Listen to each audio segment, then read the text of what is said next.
crispy labong at saluyot. Ito na po ang pinakamasarap na okoy na nagawa ko.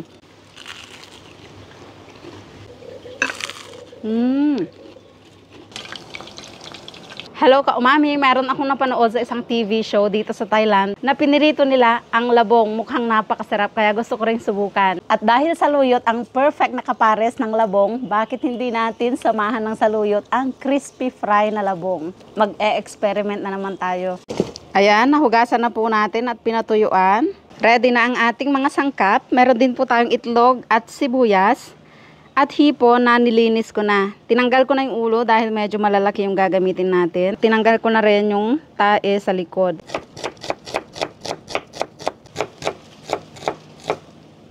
Dito meron po tayong 1 cup ng harina, 2 teaspoon ng cornstarch, seasoning, paprika, optional, durog na paminta, at konting asin. Itlog. Lagay muna natin sa mangkok para sigurado na hindi ito bulok. Maglagay tayo ng tubig gradually. More tubig.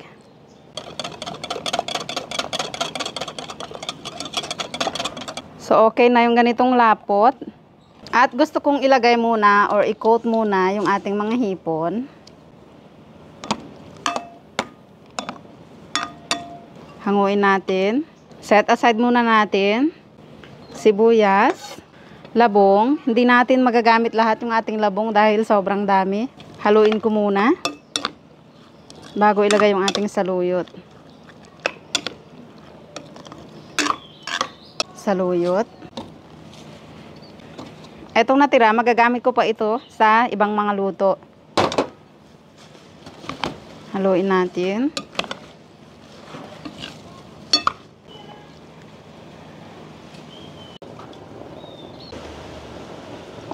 Maglalagay na tayo. Pinatungan ko na po siya ng 1 pirasong hipon.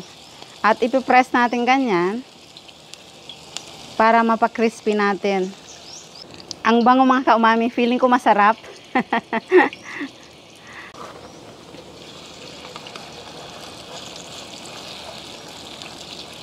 Wow, ang bango po ng saluyot, nangingibabaw yung flavor. Excited na ako. Parang ang sarap. Baliktarin natin. Ay, ang bango talaga mga ka-umami. At habang nagpipirito, maghanda na po tayo ng sausawan. Sausawang suka na merong sili. At sibuyas.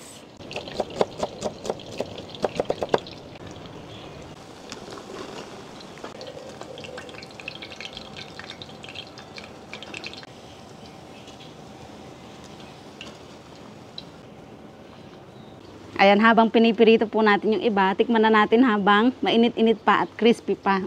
Ang bango. Kaya ang lasa ng crispy labong at saluyot.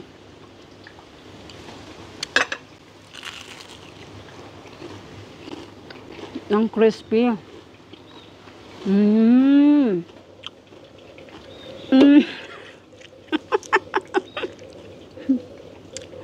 Ang sarap. Not your ordinary ukoy or okoy. Ang sarap po ng saluyot, ang bango. At yung labong niya, hindi mo na masyadong malasahan pero ang ganda ng texture niya. Merong soft sa loob at crispy-crispy sa labas. Ang sarap. Try natin yung may hipon. Ay, ang sarap.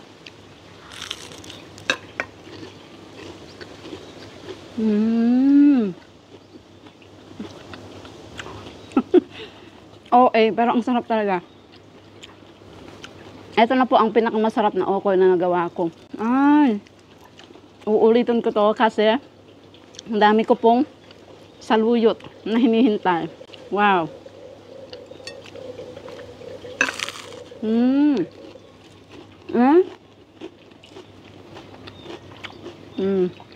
Amazing. Ang sarap talaga mag-experiment minsan.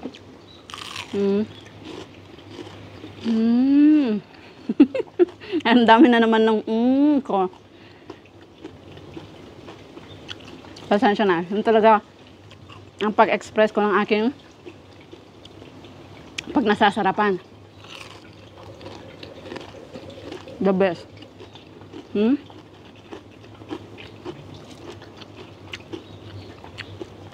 Wow.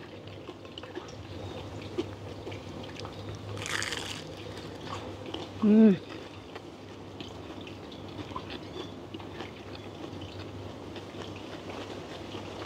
Taglabong. Taglabong din po ba ngayon sa atin? Kasi dito ang dami. Yung balat ng hipon, crispy na rin.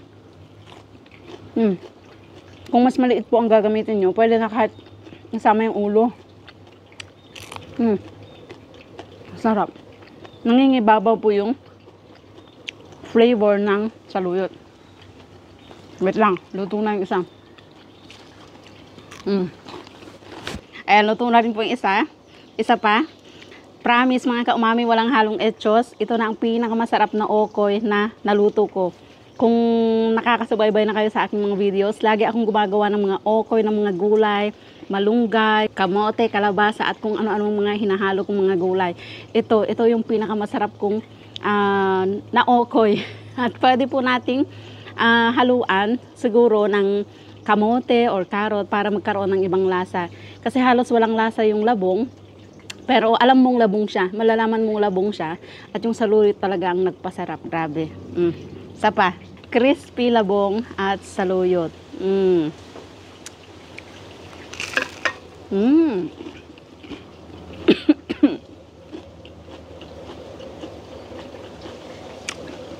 Silip. Sili pala yung nasandok ko. Grabe ang anghang.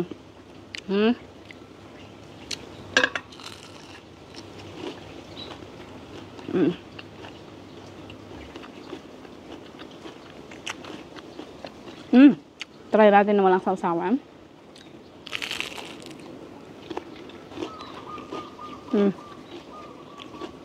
Ang lasa talaga ng saluyot niya. Ang sarap.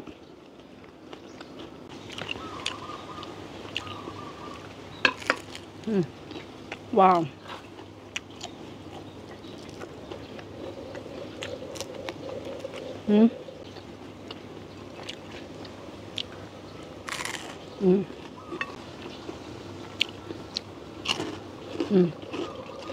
At kaya rin siguro madaling pa-crispyhin yung ating labong dahil nga 'di ba ang labong ay hibla-hibla siya. Hindi siya magiging makunat. Ayan, so kung nagustuhan niyo po ang video, paki-share.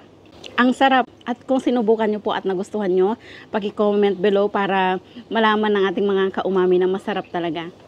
Thank you for watching.